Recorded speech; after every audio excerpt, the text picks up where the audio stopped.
Welcome into Bengals Breakdown. Tom Downey here once again as we break down the Bengals Rookie Minicamp winners and losers on today's show, with that now having wrapped up. By the way, we are 27 subs away from 8,000 here on Bengals Breakdown. The bosses said we have to get there or else. They did not specify what or else means. I would rather not find out. I know Stone would rather not find out. Hit that sub button so we get to 18K as soon as humanly possible. On to the rookie minicamp winners, and there's a lot more winners than there are losers, as you'll see as we get through today's show. First up for me is Amarius Mims. I appreciate his honesty and his comments and the hard work he has shown, or at least indicated that he's trying to learn the scheme. Here's what Mims said to media about learning the offense. It's a lot. You just got to categorize it by which play it is, run, pass. But other than that, once we get a grasp of that, I got to get with center Matt Lee. We can get talking about some stuff. It'll be great. He had a very good attitude, by the way. So sometimes that's tough to glean from just the quotes. The attitude was good. It's not like, oh my God, it's too much. It's like, it's a lot. I can't wait to learn it all type of deal. He spent a lot of time with Frank Pollock working with him. The question becomes not when, or not if, but when he becomes the right tackle for Cincinnati. Is that in year one? Is that in year two? Is it week one even? We'll spend some more time on that angle on a future video. Let's go to Jermaine Burton, the wide receiver. Now, he probably had the best little run in rookie minicamp because he had the highlight reel catch, right? I'm sure most of you guys saw it, that kind of contorting, twisting, jumping grab. In a week in which there wasn't a lot of actual stuff going on, the Burton catch certainly stood out. He did get better every year, by the way, in terms of yards and touchdowns. Not quite catches, but we're off by one in a couple of those years right there. Burton did have some of the character stuff. As I've said, he got that dog in him, and also beware of dog. Got to get the balancing act figured out there. I would anticipate Burton playing a pretty big role in year one for Cincinnati. Obviously, Jamar Chase, Higgins aren't going to go anywhere, despite what, as we'll discuss on Monday's show, some people out there want to tell you. But that leaves that wide receiver 3 spot open. And I think relative to viewed potential, viewed upside, viewed impact, and straight-up investment, I think Burton does get the edge over Charlie Jones, over Trenton Irwin, over Andre Yoshivasan, everybody else there on the roster. There is inside-outside flexibility for Burton, in a way there might not be for some of those other names. They're hoping for more of that from Jones. Hasn't quite materialized yet. So will Jermaine Burton start as a rookie? Y for yes, N for no. It is today's pinned comment. If that ad comes on YouTube, that's just fine. Ignore it. Instead, go vote. Y for yes, N for no. To be quite honest, a lot of the rookie minicamp winners are just based on vibes. How they look in shorts and a T-shirt, basically, or shells, if you want to call it that, whatever. And what they say. And I like this quote a lot from Kris Jenkins, who is a very mature kid, obviously. Says, what does Houday mean to me? It means everything to me. Houday brought me in here and accepted me. So for me, Houday, that's why I say it every day with a smile on my face, because it means everything to me. Because they believe in me. So I want to give back to Houday for that. I love the mindset. I think that's exactly what you want to have in a young football player whose dad played in the NFL. He could have come in and he was like, my dad was an NFL football player. I got that silver spoon in my mouth. Not the attitude he's taking at all. So I respect and like that a lot from Kris Jenkins, who I think fits pretty well with what the Bengals have and we're looking for along the defensive line. And I am hopeful of a great 1-2 punch with Jenkins and McKinnley Jackson out of Texas A&M. I was higher than most on McKinnley Jackson. I was pretty similar to where he ended up going, by the way. I think in the fourth, he was the best available nose guard. I like Jackson in the late third a lot more than I like Devondre Sweat in the early second.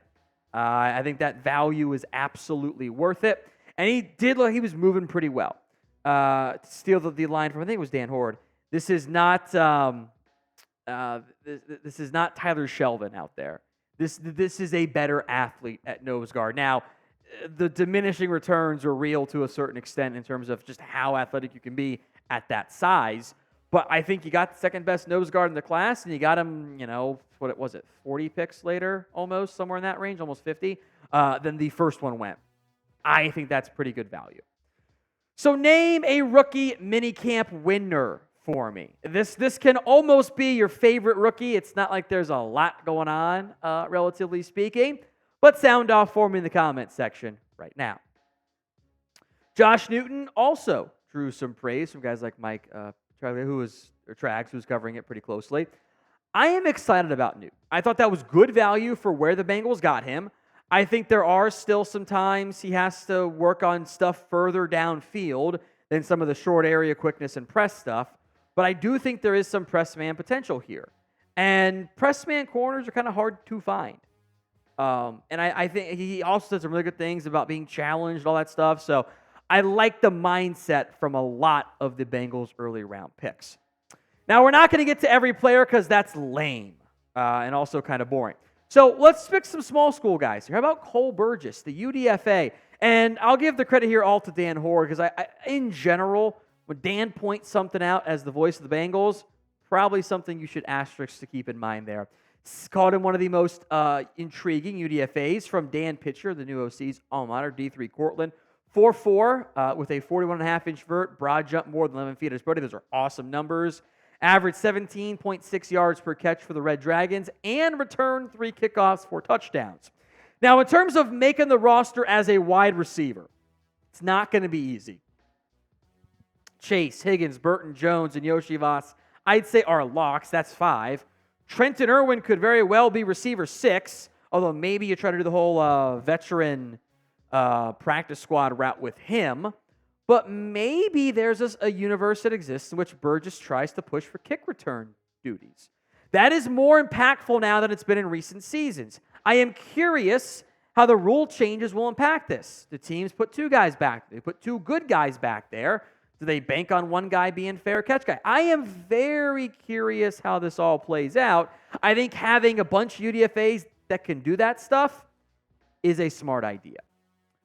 Now, you can get the Amarius Mims jersey by going to chatsports.com/Amarius Mims. It is from our friends over at Fanatics. It is still in the pre-order stage, so it won't arrive overnight, but it is still worth pre-ordering now if you're a fan like I am of his game. I was higher than the consensus, I believe, on Amarius Mims. Get his jersey today. The link will be in the comments section and the description of today's show. chatsports.com/Amarius Mims. Next up on the rookie minicamp winners, and I'm just having the fun story here. That's Lance Robinson, the defensive back. Why is he on this list? Because he gets to play with childhood friend Ja'Marr Chase again. And I think that's pretty damned cool. He is not the caliber of player Ja'Marr Chase. That's why he went undrafted, obviously. But it is still a cool enough story that I wanted to make sure it got its love here on the show. The losers. Look, if we're going to give Kris Jenkins and McKinnley Jackson winner status, don't we have to give loser status to Zachary Carter? Like, Kris Jenkins was drafted to directly replace Zac Carter. Like we can argue, okay, DJ Reader's in or Rankin's in for DJ Reader, which it's a different player, 3 tech, 1 tech, but like from a snap count perspective, it's probably realistic there. BJ Hill gets to stay as BJ Hill. Zachary Carter, the team took him in the 3rd round, he was supposed to be the guy this year. And they are, I think, so out on him or so disappointed by him. They took 2 guys. They only lost 1 in Reader, of at least the guys that matter. You signed 1 and you drafted 2. I think the way the Bengals attack defensive tackle, I think that's a damning indictment on how they feel about Zac Carter. At best, he's DT5. And what if you want a bigger guy to back up Jackson? You ain't going to carry 6 DTs. Gotta figure he's on the roster level in a pretty major way. So name a rookie minicamp loser for me. We don't have very many because it's rookie minicamp. It's almost orientation, frankly. But sound off in the comments. Erick All, the tight end, is next up here. And the reason why I put him on this list, he is not yet cleared to return to football activities after his torn ACL at Iowa. And I think there is a chance that All just doesn't play this year. And that was kind of mentioned by our report, like, hey, he's going to need some time to recover or whatever. He might end up just having a redshirt season. They have tight ends on the roster. They like Tanner McLaughlin as well. They have Gesicki. They have Sample. They have McLaughlin. They could keep Hudson for a year if they wanted to. And you could either go 3 tight ends or 4 tight ends and just give Erick All as much time as possible to get healthy and recover and be ready to go in 2025 when this team, they had a high grade on Erick All. The medicals were the uncertainty. He's not cleared yet. It is now May. It puts him behind the 8 ball to get caught up anyway. Could very well be a register, maybe at least on the PUP list to begin the season. So will he play in 2024, Erick All? 1 for yes, 0 for no. Final loser was actually learning that many things about like how they're going to be as football players, on the field stuff. There wasn't much to glean from that. Don't just believe me. You can listen to what Zac Taylor said. It's not about really learning much about them. There's not a lot you're going to gather. It's just that they get to hear the kind of personality of their coach, how the coach is going to communicate with them, get a chance to be around some of their fellow first-year players. It's orientation. That's what rookie minicamp has become. It's not nearly as physical as it once was, which, frankly, probably is fine. A lot of these guys could use a bit of a relaxing period after all the training they did throughout the offseason to get ready for the draft. So, minicamp, winners, losers, there are things to be excited about. It's also a little bit on the hopium side if we're being honest.